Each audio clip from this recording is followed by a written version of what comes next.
thank you for joining us in this session. I'll start by saying, introducing myself. So I'm Quinn Capers. My clinical position is as a cardiologist. I'm an interventional cardiologist. But I've been interested in diversity and healthcare disparities and health inequities for a long time. At my former institution, the Ohio State University.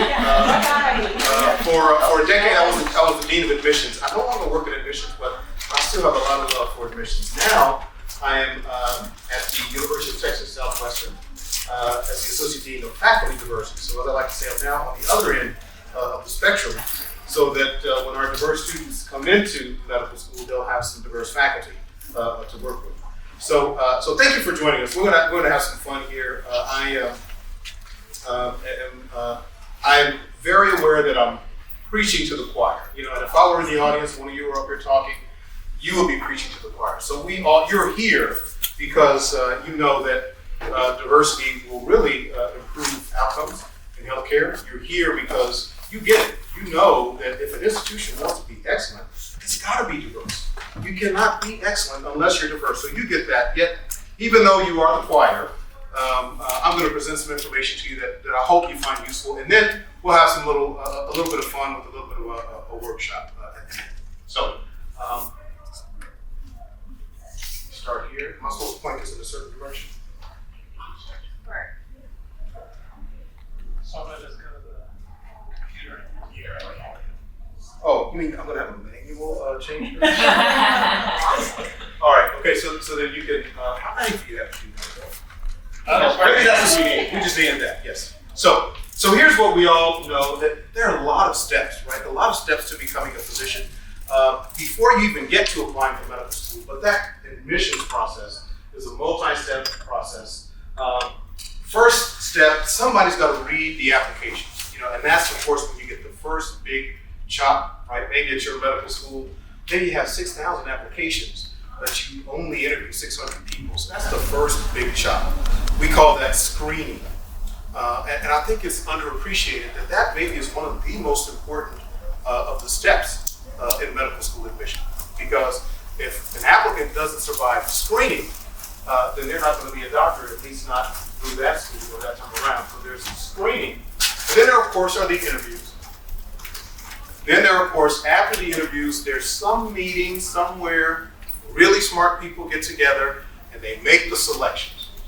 Here, these people are going to be accepted, these people are going to be rejected, and these folks over here we're not so sure about, these people we're going to defer. Well, even though I believe, after having been an admissions dean for a decade and worked with admissions committee members, that they are wonderful human beings, amongst, I think, the most humanistic and compassionate that work in our academic medical centers. You know, they work without compensation. How many of you, raise your hands if you're on an admissions committee? Keep your hands raised if you get paid for that work. Okay, so you don't get paid, it's extra time. You got to carve time out of clinic or carve time out of writing your grants to do this work, but you're doing it because you care about the workforce, you care about health. So these are really compassionate humanitarian people, but they're not immune to implicit biases. Biases based on race, on gender, on skin tone, sexuality, what we perceive to be somebody's religion. We studied this a few years ago. In 2012, we had the entire admissions committee. We had a big admissions committee at Ohio State, 140 people. We had the entire admissions committee take several of these online implicit association tests. And what we found is that more than half, 50 to 70%, had a result that is called implicit white race preference.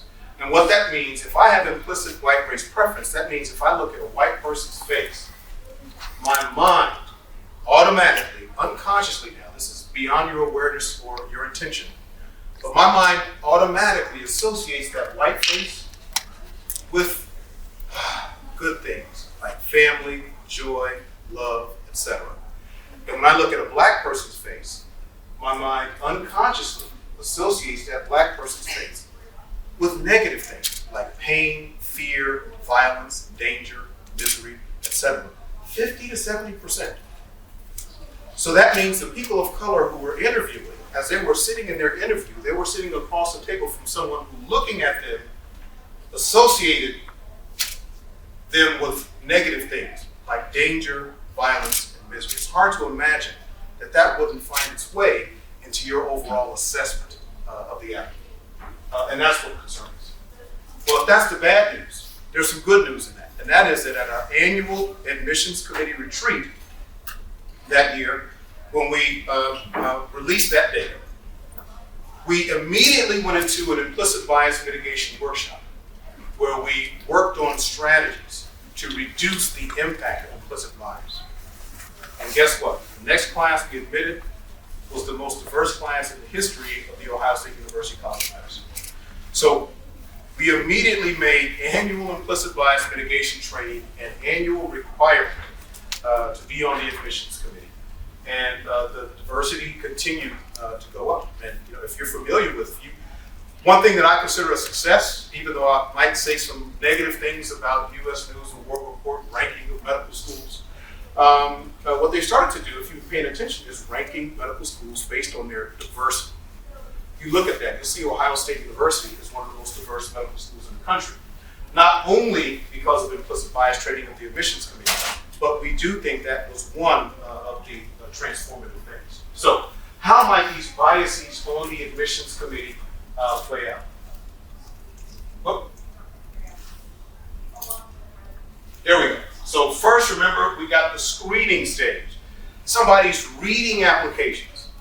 And so, of course, we know that our biases can be triggered by either seeing a human or at least a photograph of a human.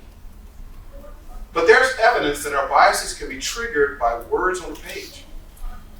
When there's no photograph on that page, just words on a page. A few examples. This is an interesting study. The subjects of the study were high school counselors. So at an educational convention, the researchers approached high school counselors that were walking around in the convention center, and they said, we'd like you to really work on us with this exercise if you could. We'd like you to look at the transcripts of high school seniors and make a recommendation about whether or not you would recommend them for advanced placement calculus or not. Now, if you have children who are approaching the age where they're going to be applying to a college, then you know that this is a high stakes game, because the more AP courses on your transcript, the more attractive you are to colleges. So what the researchers did is they made up several fake profiles. Some they gave very high academic credentials, like a 4.0. Some they gave very mediocre, like a 3.0.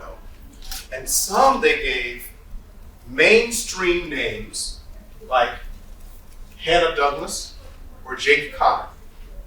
And some they gave ethnic sounding names, like DeAndre Washington and Deja Jackson. If I were to have, and I've done this before, if I were to ask you to close your eyes and then I say the name to you, DeAndre Washington, and I ask you what picture comes in your mind, most likely it would be a black teenager. So, and they got these names from, there's somewhere somebody keeps a national database of names and the likelihood that a certain name belongs to a certain person, a certain race. Well, anyway, what they found out was that Deja, poor little Deja Jackson, was at a particular disadvantage. When Deja Jackson had a 4.0, she was less likely to be referred for AP Calculus than when Hannah Douglas or Jake Connor had a 3.0. So it doesn't even have to be that you are seeing a person of color. If their name sounds like it, if their name sounds ethnic, or their name sounds international, it can trigger some of our biases. And this is, again, about just reading applications. Here's another interesting study where the researchers contacted lawyers and law school professors around the country. And they said, we need your help. In our class, we're doing a legal writing exercise where we're having our students analyze a legal case. Would you please help us grade these papers? We're going to send these papers to you, and here's what we want you to do. We want you to count the number of errors that you see in this essay. Not typos or grammatical errors. We want you to count the number of errors of legal analysis. half of those lawyers were sent an essay. They didn't say anything about race, but half of them were sent an essay that was just labeled Thomas Meyer, Caucasian male. The other half were sent Thomas Meyer, African American male. And what they did, these researchers, they intentionally inserted 22 errors of legal analysis in the essay. Because remember, that's one of the assignments, count the number of errors you see. They also said, write whatever you want to on this paper about this student to help us give feedback to this student and send it back to us. Well, let's look at the comments first. Caucasian Thomas Meyer got comments like, generally a good writer, used to work on a few things, has potential, good analytical skills. While African American Thomas Meyer got, needs lots of work, I can't believe he went to NYU. Average at best. It's the same essay. And what about those errors? That's my timer to tell me to speed it up. What about those errors? On average, 10 of those 22 errors were found in Caucasian Thomas Meyer's paper. And on average, 15 were found in African American Thomas Meyer's paper. Again, it was the same essay. So I'm making a point here, reading applications, the screening stage, words can trigger our biases. How about interviews? Well, I suppose you've all been experimenting with virtual interviews. I'm sorry, it's bouncing around. But there's evidence that what we see can truly trigger not only our implicit, but our explicit biases, whether or not someone is dressed in what we think is appropriate, right? So if you're doing a virtual interview with this young man, you might say, well, where's his tie? How come he doesn't have on a suit? He's got on a suit. You're supposed to wear a suit when you interview. That might impact your overall evaluation of this individual. Whether or not a man is wearing his hair in locks or braids, or wearing earrings, somebody's race, gender, ethnicity, etc. Would you believe that research has showed that medical professionals can even be biased by weight? Here's a study from radiology faculty at 3 different centers. These radiology faculty were going to review applications that had along with them, just like the ERAS does, a photograph. They had already participated in a study about implicit racial bias and were found to have implicit racial bias. And so they were already, when they were asked, would you like to participate in the study, they had to know that, okay, they're trying to get me again. Let me be on the lookout. They're trying to get me again. One of the things they had them do was take the obesity implicit association test. See, they were aware they had racial bias, unconscious, but they weren't aware that they had unconscious anti-obesity bias. When they looked at applications, despite having the same credentials, the photograph of the person that was obese, 2 standard deviations lower than the person who was not obese. So this is now getting to the interview. Is somebody wearing something that we think is professional? Do they look the way we think a good doctor would look? Are they overweight? Are they too old? Are they too young? These things do affect our brains. Dermatology. This survey in 2014, published by Garohi and colleagues, surveyed 95 dermatology program directors, and they gave 25 characteristics of applicants, and they said rank them according to their importance. And they gave them a scale from not important at all to very important. And guess what personal appearance was? Right in the middle. What's really interesting is look at what personal appearance trumped.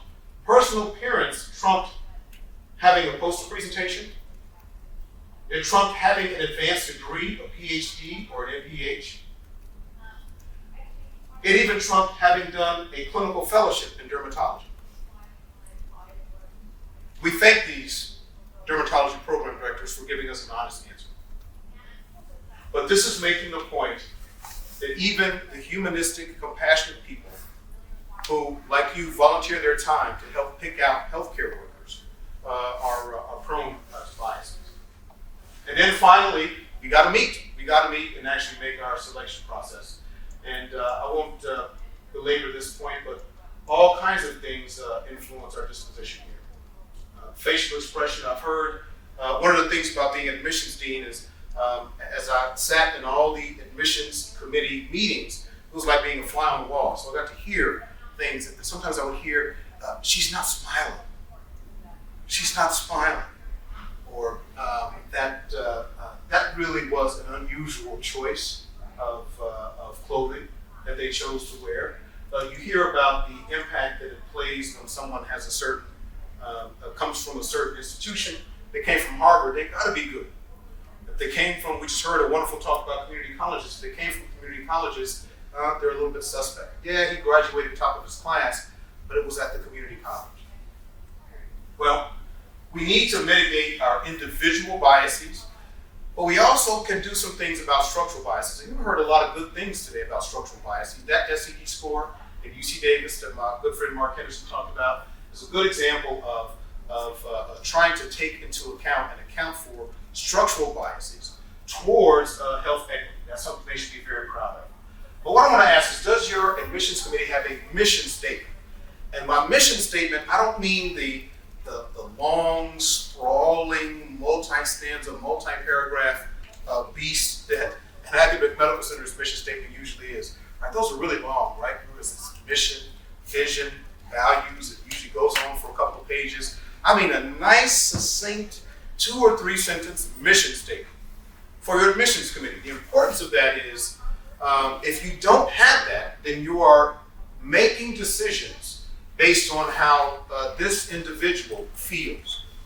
And actually, that's not what you want. You don't want Quinn Capers on your admissions committee saying, this is how Quinn Capers feels about this applicant. Because unfortunately, what happens a lot is that I'll start comparing the applicant to me. She only had 1 part-time job. Well, I had 2 part-time jobs when I was a pre-med student. What you want Quinn Capers to do is say, how does she fit our mission?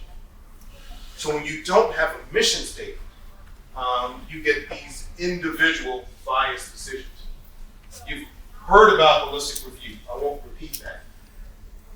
But it's also important for people on the admissions committee or the residency selection committee to feel privileged. It's a privilege to be on this committee. And there are some requirements. And that means there's some reading materials. And that means there's annual training.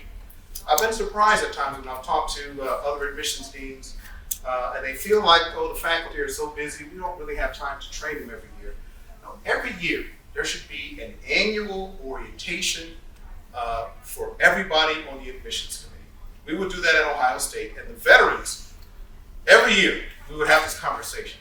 Quinn, why do we need to go to that orientation? You know, I've been on the admissions committee for 15 years. The answer was always yes. I need you. I need you to help with the new people on the admissions committee. Because we're going to learn. We're going to learn about holistic review. We're going to learn about implicit bias and how to mitigate it. We're going to learn about a lot of different things. So it is an annual requirement. So have a mission statement. Use holistic review. Train your group annually. And I just want to finish up this section with something that's really, really important. I was really happy to see that somebody did this study. This was an orthopedic surgery residency program that actually had 14 faculty review ERAS applications. And then 6 months later in the research study, they had them review the same, almost 400 applications. But for the second review, they waited 6 months so that they'd forgotten about them. They redacted certain information. And so, in the first round, the pre-redaction, they read the entire application. But when they came back around, what was redacted was the photo, the name, any race, gender, pronouns, medical school, or any references to race or gender that would have given away the hint. So in other words, if the applicant was in the women in surgery club, where you could guess that maybe this is a woman, they would redact that. Here's what they found. There we go. Here's what we found. I really want to call your attention to one thing in particular. They're showing you here minority students and whites. And the score was 1 to 10, with 10 being the most desirable. What they found, the biggest finding, was that the score for the whites, 8.07, went down when it was redacted of that information. The score for the minority, 7.44, went up with the redaction. Now, here, this was not statistically significant, but the drop in score for the whites was statistically significant. So think about that. Why would that be? Why would it be that when you take away the photo, you take away the word saying that this person is white, that their score will go down? That at least suggests, doesn't it, that they're getting a boost from being white. So this is pretty powerful stuff. When we're talking about structural changes we can make, I recommend that at your home institutions you at least have a conversation about, is there something that can be redacted? We took the photos away at The Ohio State University because we thought that that was important. But this takes it a step further. We have a mission statement and it's posted, and if that looks like a placard, a big sign, it is. This was in the room when we were having our deliberations. So when we got stuck, when we were really having a fierce debate over a candidate, we could say, well, what's our mission? Because that's our job here, to accept students that fit our mission, to provide evidence-based care, and the symbols, diversity and background and thought, and there's some other words there, but the importance of having your mission statement in a room. So, there are some research-proven strategies to reduce implicit bias, and there are more than 4, but in the bias mitigation workshops we give, we concentrate on these 4. And I'm going to have you, as soon as I finish this, we're going to break out into some cases. 1, 2, 3, 4, this is perfect. So, one of those strategies is called common identity formation. And common identity formation is taking advantage of the fact that we all belong to certain groups. And now when I say groups, I don't mean race or gender. I mean groups like grew up on a farm, speaks more than one language, plays a musical instrument. It turns out if you're in that group, the instant you find somebody else is in that group, that actually reduces your unconscious negative bias against them. It's that simple. I grew up on a farm.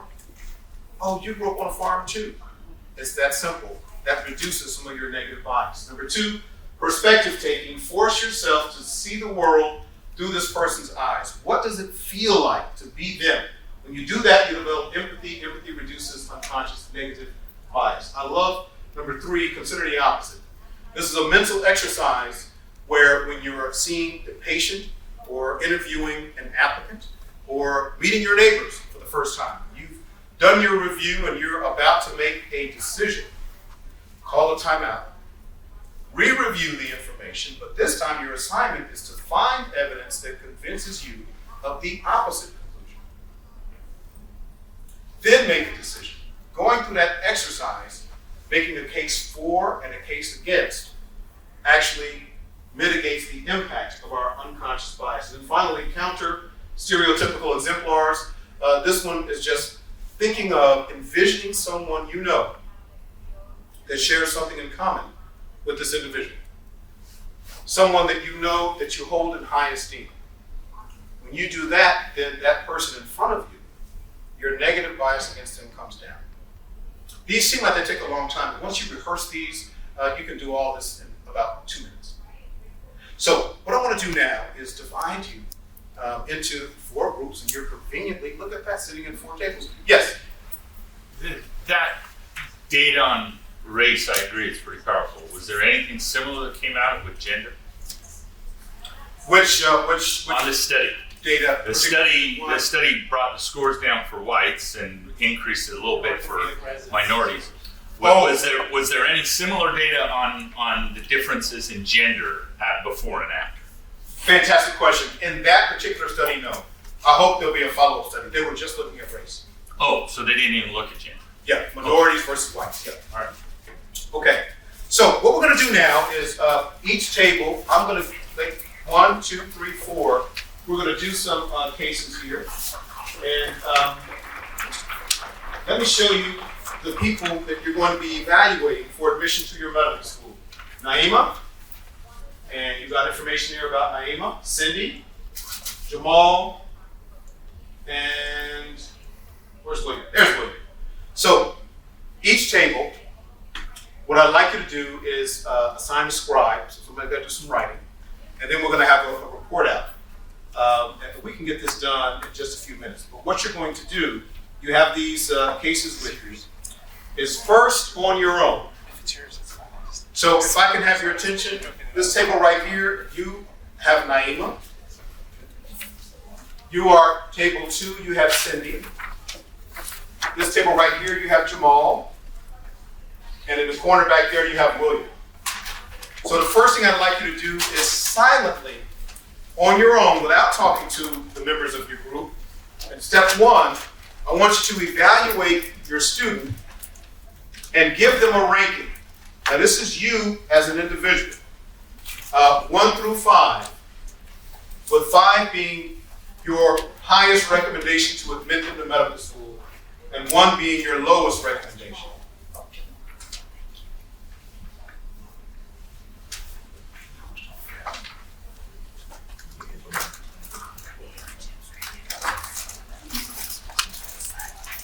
Got it? So everybody knows who their student is? For those of us who aren't familiar with the MCAT, maybe it should Or matter. the latest scoring for the MCAT. But Yes. I will ask the question.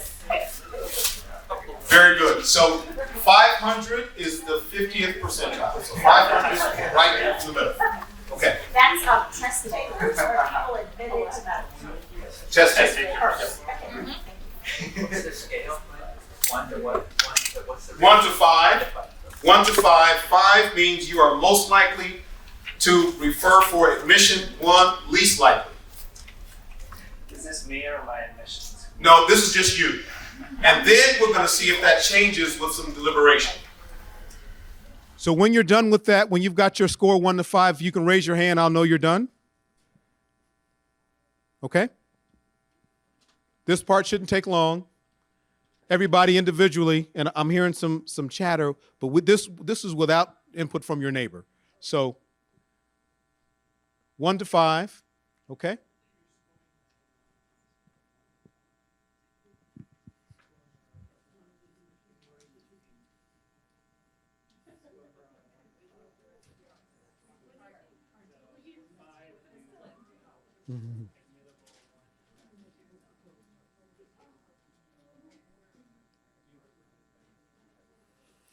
Okay, so each group should assign a scribe.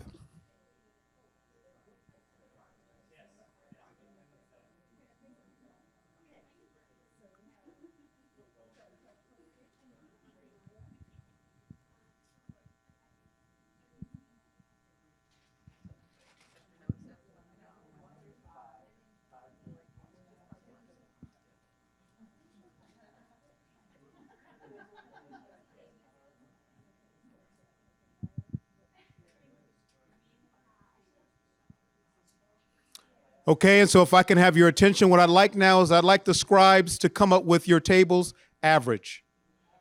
So just do the average of the individual scores.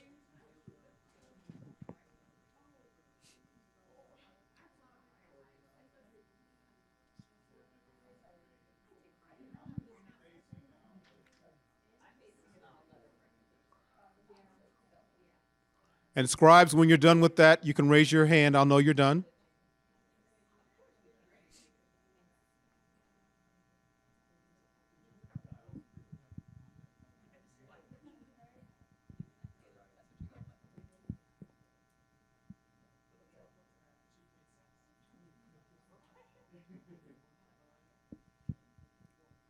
Okay, so we're done over here. I heard an average. Who else is done? Raise your hand, scribe, if you're done for your table. You got the table average? Okay.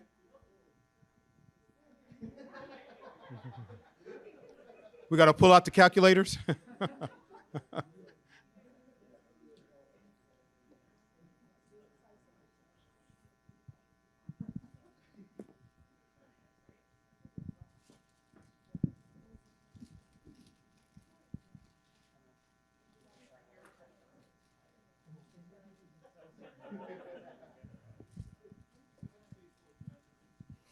Okay? Okay, so if I can have your attention, so the process or the strategy for reducing our implicit bias, or at least the impact of it, is a two-part strategy. The first part you might find odd because you might say to yourself, that's not how I deal with people. I don't walk into the room and look at somebody and start thinking about what about them I don't like, but actually it works. So step one is you look at your candidate and you speak out loud, or at least think, traits or characteristics that could trigger your negative biases. We're only looking for negative biases. So what could bias you negatively about your student? And the scribe, we're going to write that down because we're going to have you report it out. Now is when we should hear a lot of chatter. So, sure. So what you're doing is listing traits or characteristics about your student that could trigger your negative bias. Even if you don't, just or things that the world might look at negatively.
Okay, everybody got a good list?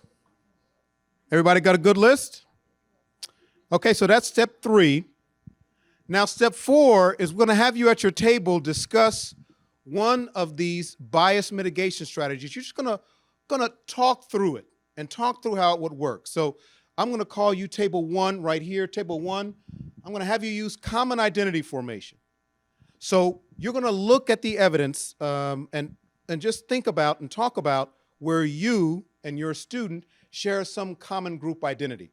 The reason that this is helpful is because, for instance, if I am a swimmer and my student is a swimmer, then the instant I realize that, then he or she is no longer other. They're now one of the gang. They're one of the group of people that like to swim, and that reduces my unconscious negative bias. So that's what you all are doing, common identity formation.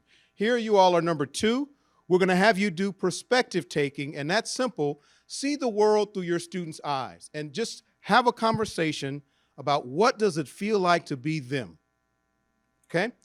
Table 3 here in the back, you are going to do consider the opposite. So have some fun with that. You're going to make a case for and make a case against this student. And then right here, you all are number 4, counter stereotypical exemplars. Envision people that you know that you hold in high esteem who share something in common with your student.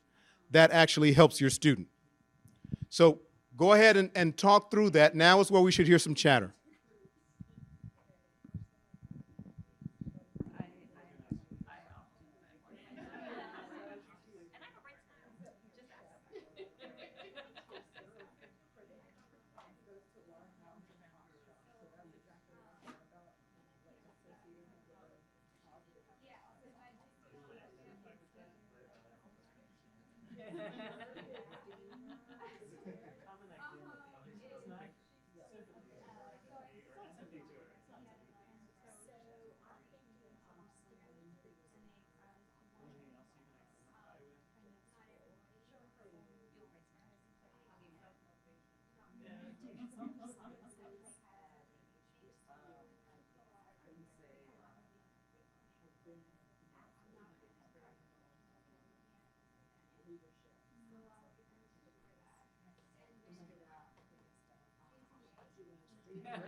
Two more minutes. 2 more minutes.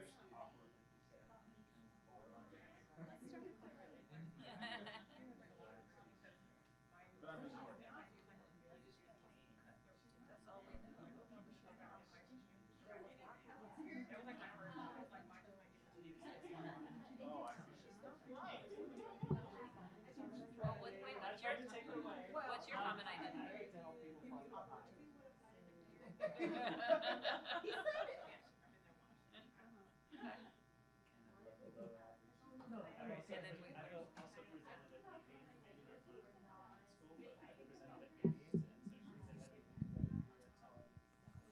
Okay, 1 more minute, and then we'll have report outs. 1 more minute.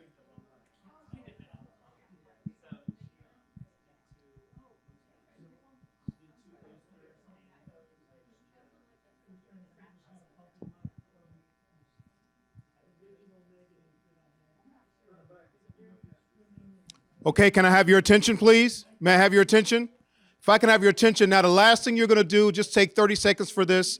Now you come up with a table consensus after this exercise on that 1 to 5 scale. 5, admit; 1, don't admit, somewhere on that scale. What is the table consensus after these discussions? 30 seconds.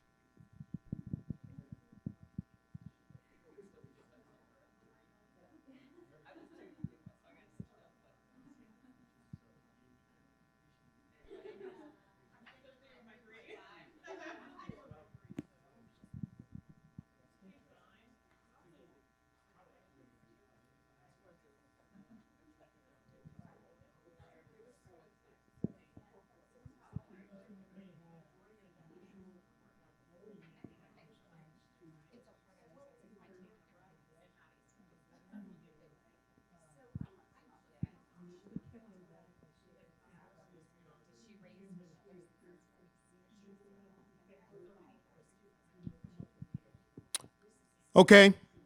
Okay, time's up. Let's have some discussion. Let's have some discussion, and let's have some fun with it.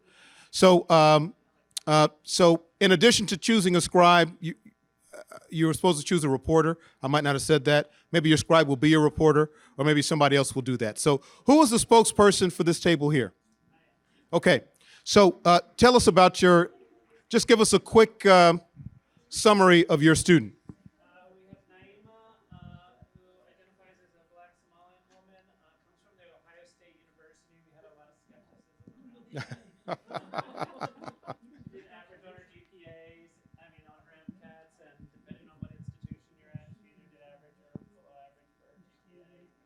She did do some scientific presenting prior, while she was an undergraduate, presenting abstracts and posters.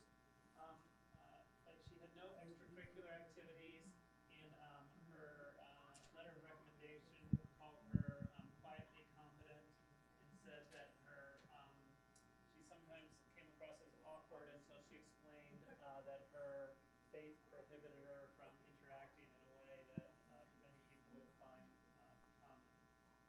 But she did also help people and bring the average grade up for her group projects. What are some of the things that you listed that might trigger negative biases when we're interacting with Naima? We talked a lot about characteristics that she that were in the letter and her application, like lack of extracurriculars, being called quietly competent, which would demonstrate the writer's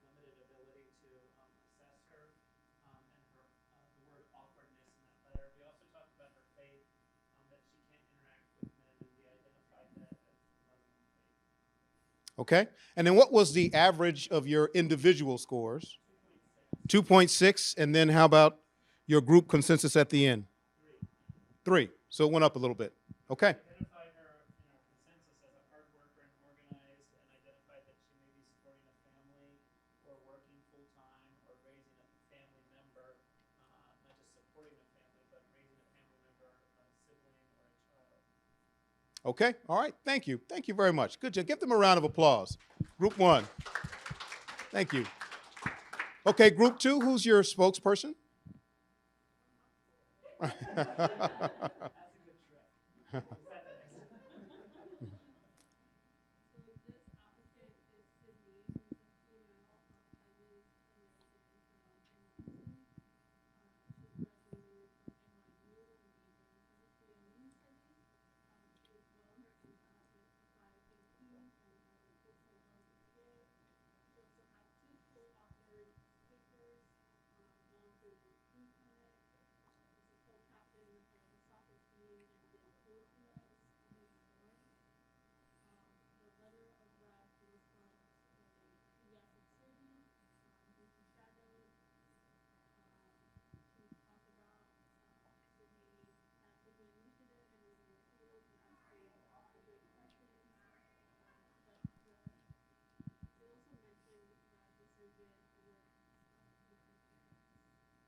Okay, thank you. And what was the average of your individual scores?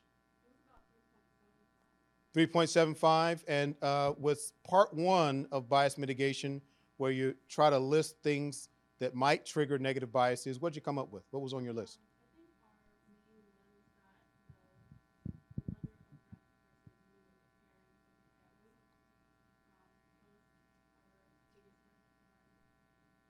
That's a red flag? You all didn't like that, huh? Okay. And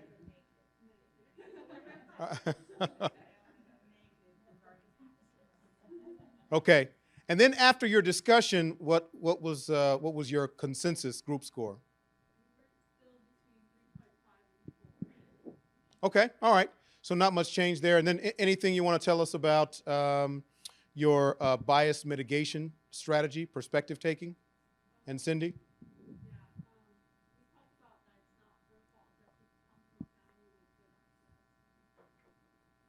Okay, that's a good one. You know, and I remember being that fly on the wall in some admissions committee meetings, and sometimes we would do that, right? I even remember somebody saying once, well, her dad's a neurosurgeon, so why did she get X on the MCAT? And we had to say, well, her dad didn't take it for her. She was being held to a higher standard. So thank you. Give group 2 a round of applause. Group 3, who's your spokesperson?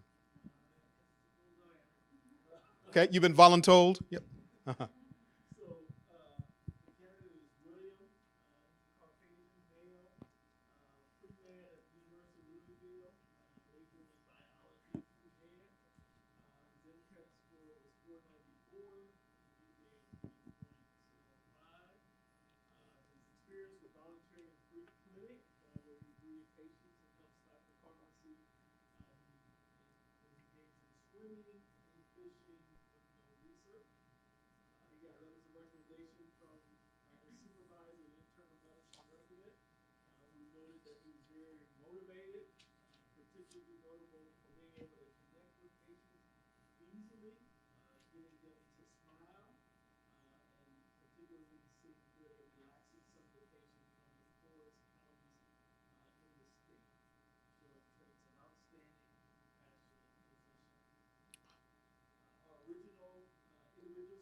Mm-hmm.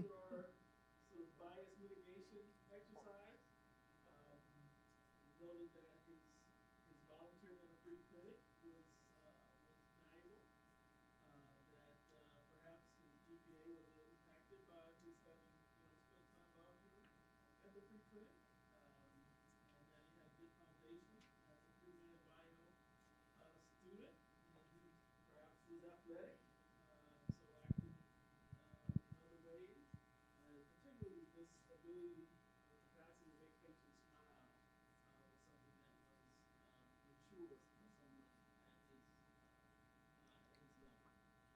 So our score for him increased by about 0.5 to 1 point as total consensus.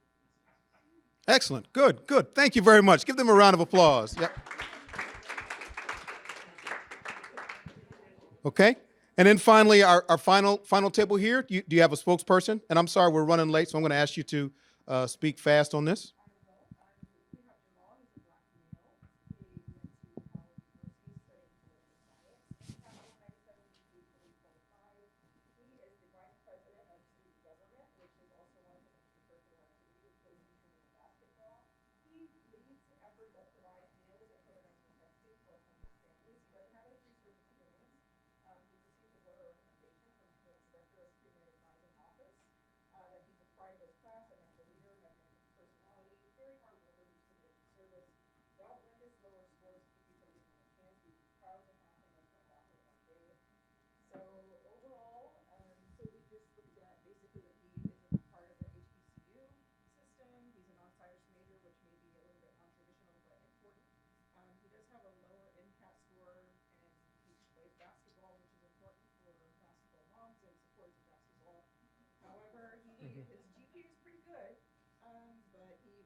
Wow, so it stayed stable. Excellent. Good, good. Well, give them a round of applause, please. We'll make some final comments here. So again, you're the choir. You know that diversity is important, and you know we've got to do something in admissions. We can mitigate our individual biases. We can mitigate our structural biases. You've heard a lot about that today already. Thank you very much for your time. Enjoy the rest of your time here today.